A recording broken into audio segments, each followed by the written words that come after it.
Hello guys, இன்னைக்கு skill master மான்வாவோட episode 9 தான் பார்க்க போகிறோம். ஸோ வீடியோக்குள்ளே போகிறதுக்கு முன்னாடி மறக்காமல் ஒரே ஒரு லைக்கை போட்டுருங்க. அதே மாதிரி இப்போ தான் நம்ம சேனலுக்கு வரீங்களா, சப்ஸ்கிரைப் பண்ணிக்கோங்க. சரி வாங்க, நம்ம டைம் வேஸ்ட் பண்ணாமல் எப்பிக்குள்ளே போகலாம். எப்பிக்கோட ஸ்டார்டிங்லேயே நம்ம ஹீரோக்கு என்ன ஆச்சுன்னு தெரியல. அவன் ஒரு மாதிரி மயங்கின நிலமையில அங்கே கிடக்குறான். இந்த இடத்துல இருக்க மாஸ்டரும் நம்ம ஜூயாங்க அட்டாக் பண்ண வரோமா, ஹேஜி தான் அந்த மாஸ்டரை தாக்குறான். ஜூயாங்க அவ தான் ப்ரொடெக்டிவ் பண்ணுறான்.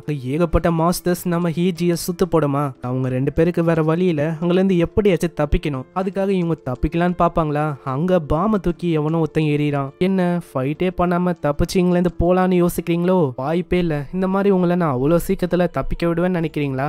சண்டை போடாம இங்கிலேருந்து ஒருத்தனும் நவரக்கூடாது. ஆமா, யாரு நீங்க? உனக்கு இதுக்கும் அதுக்கும் சம்பந்தமே இல்ல. அவனை ஏன் நீங்க விட்டு போக மாட்டீங்க? நீங்க அப்படியே அவனை விட்டு போங்க, நாங்க உங்களை அப்படியே உயிரோட விட்டுறோம். ஹீஜி கேட்காம அங்க ஒரு பயங்கரமான ஃபயர் அட்டாக் பண்றா. அதையும் அசால்ட்டா அவனால தடுக்க முடியுது. அந்த மூமெண்ட்டை பார்க்கும் போது தான் நம்ம ஹேஜிக்கு தெரியுது இந்த கேனல் ரைடு நடந்திருக்கும். அந்த டைம்ல இதே மூமெண்டோட ஒருத்தனை பார்த்திருப்பா. அதே ஆளுதான் இவன். பரவாயில்ல, நீ பிரிட்டியா இருந்து எவ்வளவு விஷயத்த கண்டுபிடிக்கிற. நான் கண்டுபிடிச்ச என்ன பிரயோஜனம்? நீங்க எல்லாருமே இங்கேயே சாக போறீங்க. அங்க இன்னொரு பாம தூக்கி போறான். அது டைரக்டா அவங்களுக்கு நடுவுல விழுதா. அங்க ஹேஜிக்கும் அங்க பிரதருக்கும் என்ன பண்ணும் தெரியல. ஒரு சைடு பார்த்தா பாமு, இந்த சைடு அந்த மாஸ்டர், நடுவுல பிரதர் வேற ஹீரோவை பாத்துக்கணும். அங்க ஹேஜி தான் எல்லா மாஸ்டரையும் சமாளிக்க. அங்க பிரதரும் எழுப்புறதுக்கு பாக்குறான். ஆனா நம்ம ஹீரோவால அங்க எழுந்துக்கவே முடியல. அவனோட ஸ்கின் ஏதோ எரியற மாதிரி ஃபீல் ஆகுது. அவனோட பாடி மூவ் பண்ணணும்னு ஆசைப்பட்டு இருந்தாலும் நம்ம ஹீரோவால அங்க மூவ் பண்ண முடியல. நான் என்ன இப்படிதான் சாக போறேனா? நான் சடனா அவன் கண்ணை திறப்பானா, அந்த இடத்துல அப்படியே ரத்தமா பறக்குது. அதுக்கும் காரணம் ஹேஜி தான். ஹேஜி தான் அங்க முன்னாடி நின்று ப்ரொடெக்ட் பண்றா. நம்ம ஹீரோக்கு புரியல. ஆமா, எதுக்காக நீங்க என்ன ப்ரொடெக்ட் பண்றீங்க? அப்புறம் தான் அவனுக்கு ஒரு விஷயம் ஞாபகம் வரும். நம்ம ஹேஜி தான் ஸ்டார்டிங்லயே சொல்லியிருப்பா, என்னன்னா ஏதாச்சும் பிரச்சனை வந்தா நீ தாராளமா என்னோட பிரதர் பின்னாடி போய் நிக்கலாம். அது எல்லாமே இப்போதான் நம்ம ஹீரோக்கு ஞாபகம் வருது. அட ஜூயாங், நீ என்ன முழிச்சிட்டியா? உன்னால இப்போ நடக்க முடியுமா? இது ஒரு ஷேம்லெஸ்ஸான விஷயம் தான். இருந்தாலும் நான் உங்ககிட்ட இன்னொரு ஃபேவரை கேட்கறேன். நீங்க ரெண்டு பேரும் இந்த விஷயத்த ஒரு சீக்ரெட்டா வச்சுக்கோங்க. பா, இன்னமும் நீங்க சாகலையா? சரி, கவலை வேணாம், அதான் நான் இருக்கேன்ல. ஹீஜிக்கு ரொம்ப கடுப்பா இருக்கு. அங்க ஹீரோவும் சொல்றான், நீங்க கொஞ்சம் பின்னாடி போங்க.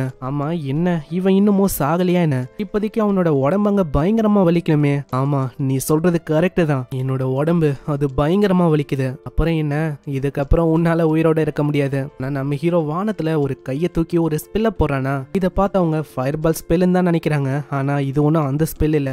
இது அந்த மீட்டியரைட் ஸ்கில் தான். இதை பயன்படுத்தி தான் முகமது கிட்ட இருந்து அந்த ரிங்கியை வாங்கியிருப்பான். இதெல்லாம் பார்த்தவங்க ரொம்ப ஷாக் ஆகுறாங்க. அப்புறம் தான் இவங்களுக்கே தெரியுது, போனா அந்த ரிங்கை வாங்கின பர்சன் அது நீ தானா? சீக்கிரம் எப்படியாச்சும் தப்பிச்சு ஓடுங்க, இல்லன்னா அவ்வளவுதான், நம்ம இங்கே காலி. அந்த இடமே இதனால தரமட்டமா அறியுது. இந்த சைடு நம்ம ஹீரோ எப்படியோ தப்பிச்சிட்டான். நம்ம ஹீரோ பேக்கப்பா 2 ஸ்கில் இருக்குன்னு சொல்லியிருப்பான்ல. இதுல ஒண்ணு இந்த மீட்டியரைடும், இன்னொன்னு அந்த டெலிபோர்டேஷன் ஸ்கில் தான். நல்ல வேலை, நம்ம எப்படியோ தப்பிச்சிட்டோம். என் கிட்ட அந்த டெலிபோர்டேஷன் ஸ்கில் இல்லைன்னா அவ்வளவுதான், இப்போதைக்கு நம்ம அங்கேயே போயிருப்போம். இதெல்லாம் நம்ம ஹீரோ தான் நைட்டுக்கு முன்னாடியே அவன் யோசிச்சு வச்சிருப்பான். ஃபர்ஸ்ட் அந்த ஃபயர் பாலையும் பிளட் காம்பேட்டையும் ஒரு ஸ்கில் அவன் சேர்க்கிறான். இன்னும் ஒரு 2 ஸ்கில் என்ன சேர்க்குது இப்படி இவன் யோசிக்கும் போது தான் அவன் முன்னாடி ஒரு வீடியோ வரும். அதுல ஒரு ட்ரிக் இருக்கும். அதாவது இந்த மாதிரி அட்டாக் பண்ணிட்டு உங்களால தப்பிச்சு போக முடியும். இந்த ஐடியா நல்லா இருக்குமா? அதனால நம்ம ஹீரோ இதை உஷார் பண்ணிக்கிறான். ஹேஜி கிட்ட அவன் சொல்லியிருப்பான்ல, ஐடென்டிட்டியை பத்தி நான் அப்புறமா சொல்றேன்னு. ஹேஜி கேக்குறா, நீ அதை சொல்றேன்னு சொன்னல, அதுக்கு முன்னாடி பைத்தியக்காரங்க விட்டு போன அந்த ஐட்டம்ஸ் இது எல்லாத்தையுமே நம்ம அபேஸ் பண்ணிக்கலாம். இல்ல அந்த அட்டாக்ஸை பார்த்து மத்தவங்க எல்லாம் யோசிக்கிறாங்க, இந்த அட்டாக் இது ரொம்ப பயங்கரமா இருக்கு. அப்பனா முகமது ஆலா இங்க அட்டாக் பண்ணாரு. ஒரு சைடு என்னதான் நம்ம ஹீரோ தப்பிச்சிருந்தாலும் அவனோட ஐடென்டிட்டியை பத்தி இப்ப எல்லாருக்குமே தெரியும். அந்த அட்டாக் பண்ணது நம்ம ஹீரோ தானே. நெக்ஸ்ட் சீன்ல அங்க சொல்லியிருப்பான்ல, இந்த மாதிரி நான் என்னோட ஸ்கில்ல பத்தி சொல்றேன்னு பத்தி ஹேஜி கிட்டயும் ஹேஜியோட பிரதர் கிட்டயும் சொல்றான். என்னோட ஸ்கில் ஸ்கில் மாஸ்டர். அது எப்படிப்பட்ட ஸ்கில்னா, அது EX லெவல்ல இருக்க ஒரு ஸ்கில். இதை வச்சு எந்த ஸ்கில்லா இருந்தாலும் என்னால காப்பி பண்ண முடியும். அட, இப்போதான் எனக்கு புரியுது. அதனால தான் உனக்கு அந்த ஹீலிங் மேஜிக், பஃப், அந்த டேமேஜ் இது எல்லாமே அதிகமா இருந்துச்சா? அப்பனா உன்னால என்னோட ஸ்கில்லையும் காப்பி பண்ண முடியும்ல? பாசிபிள் தானே? அப்போ ஈவன் என்னோட பிரதர் டேங்கோட ஸ்கில்லையும் உன்னால காப்பி பண்ண முடியும்ல? பண்ணலாம். இருந்தாலும் கியர் இல்லாம டேங்கால அங்க ஒண்ணுமே பண்ண முடியாது. இப்போதான் எனக்கு எல்லாமே புரியுது. உன்னால இதே மாதிரி எவ்வளவு ஸ்கில்ல காப்பி பண்ண முடியும் அதை பத்தி சொல்ல. அதெல்லாம் ரொம்ப சீக்ரெட்டான விஷயம், அதெல்லாம் என்னால ரிவீல் பண்ண முடியாது. சரி ஏதோ ஒன்று போதும் நிறுத்துங்க, நம்ம மெயின் டாபிக்கு போகலாம். ஆமா, அட்டாக் பண்ணாங்களே அவங்களாம் யாரு, உனக்கு ஏதாச்சும் தெரியுமா ஜூயாங்? எனக்கு தெரிஞ்ச கேனலோட ரைடுக்கு நம்ம போனோம்ல, இந்த டைம்ல அங்க வந்த ஆளுங்க தான் இவங்கன்னு நினைக்கிறேன். அப்புறம் தான் ஹெய்ஜிக்கே புரியுது இந்த ஆளுங்களை பத்தி நம்ம ஹெய்ஜிக்கே தெரியும். இதுக்கு முன்னாடியே நம்ம ஹெய்ஜிக்கும் ஹெய்ஜியோட பிரதருக்கும் அவங்க ரெக்ரூட் பண்ண வந்திருப்பாங்க. வந்து எப்படிப்பட்ட ஆளுங்கன்னா, எங்கேயாச்சும் அட்டாக் நடந்தா போதும், எத்தனை ஐட்டம்ஸ் வந்து டிராப் ஆகும்ல, பயங்கரமான ஐட்டம் இருந்தா இந்த இடத்துக்கு இவங்க போவாங்க, ஏதாச்சும் கிடைக்குமான்னு அதை கலெக்ட் பண்றது தான் இவங்களோட வேலையை. இதே மாதிரி எங்க கிட்டயும் வந்தாங்க, இந்த மாதிரி நீங்க 2 பேரும் ஜாயின் பண்ணிக்கோங்கன்னு. நாங்க ஜாயின் பண்ணணும்னு சொல்லி ஏகப்பட்ட ஹை லெவலான ஐட்டம்ஸ் இவங்களுக்கு கொடுக்க ட்ரை பண்ணாங்க. ஆனா நம்ம ஹெய்ஜியும் ஹெய்ஜியோட பிரதரும் அதுக்கு ஒத்துக்கல.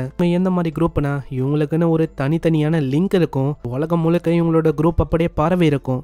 தனித்தனி பாஸ், லீடரு, இந்த மாதிரி ஏகப்பட்ட ஆளுங்க இருக்காங்க. இவங்கெல்லாம் பாஸ் மாஸ்டரை அழிக்கிறாங்களோ அந்த இடத்துல அவ்வளோ சீக்கிரத்துல பாஸ் ஐட்டம் வந்து விழாது. இப்படி விழுற இடத்துல வந்து கலெக்ட் பண்ற கும்பல் தான் இவங்க. ஜூயாங், இப்போ நீயும் வந்துட்ட, சோ அதனால நீயும் கொஞ்சம் ஜாக்கிரதையா இருக்கணும். ஹீரோவும் அதை தான் நினைச்சு பாக்குறான், ஏன்னா ஏகப்பட்ட இன்சிடென்ட் ஏற்பட்டிருக்கும். இதுல இவனோட ஐடென்டிட்டி அதுவும் மத்தவங்களுக்கு தெரிய வந்துச்சு. இப்போ இதுக்கு மேலேயும் நிலைமை மோசமாவதுக்குள்ள என்னோட லெவல் நான் ஏத்தணும். எப்பயுமே என்னால என்னோட ஸ்கில் மேலேயே நம்பி இருக்க முடியாது. அதுக்காக எப்படி லெவலை ஏத்தலாம்னு அவன் பாக்குறான். போஸ்ட் எல்லாம் கம்ப்ளீட் பண்றது ரொம்ப ஹார்டா இருக்கு. நம்ம ஹீரோக்கு என்ன ஆசைன்னா, அப்படியே 10 இருந்தாலும் போதும், அப்படியே அவனோட லெவல் ஏறணும். அந்த மாதிரி தான் அவன் யோசிக்கிறானே. கடைசியா சில பல ஸ்கில்ஸ் அவன் டிசைட் பண்றான். அதுல ஒண்ணு ரெசிஸ்டன்ஸ், அந்த ஸ்கில்லும் ரேடியன்ட், பிளட் காம்பேக்ட், இந்த மாதிரி ஸ்கில் எல்லாம் ரேங்க் ஏற ஏற அதுக்கேத்த மாதிரி மாத்திக்கலாம் அப்படின்னு தான் அவன் யோசிக்கிறான். இப்போதைக்கு நம்ம நல்லா ரெஸ்ட் எடுக்கலாம், மீதி விஷயங்களை நம்ம அப்புறமா பாத்துக்கலாம் அப்படின்னு நம்ம ஜூயாங் யோசிக்கிறான்.